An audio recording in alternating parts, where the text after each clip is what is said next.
অর্জুনের ব্যাপারে সব সত্যিটা জানার পর মিশ্রি এই বাড়ি থেকে চিরদিনের জন্য চলে গেল এবং অর্জুন হাত জোর করে মিশ্রির কাছে ক্ষমা চাওয়ার পরও মিশ্রি তাকে ক্ষমা করলো না। হ্যালো গাইস, কি অবস্থা সবার? আশা করি প্রত্যেকে আপনারা অনেক ভালো আছেন।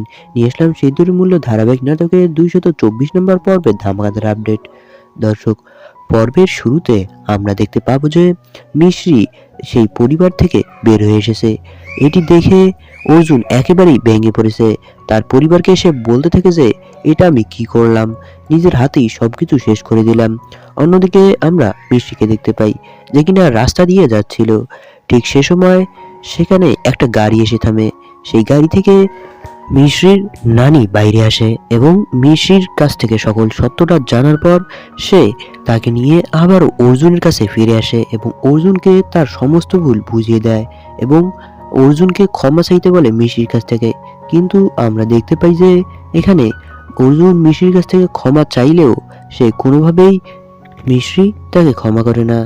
দর্শক, এখানে আমরা দেখতে পাই যে পরদিন বলেই মিশ্রি তার সকল ব্যাগপত্র গুছিয়ে সেই বাড়ি থেকে বের হয়ে যায়। দর্শক, এই ছিল আজকের পর্ব। পরবর্তী পর্বটি দেখতে হলে এখন চ্যানেলটিকে সাবস্ক্রাইব করুন। আর আপনারা কে কোথা থেকে আমাদের এই ভিডিওটি দেখছেন তা অবশ্যই কমেন্ট করে জানান।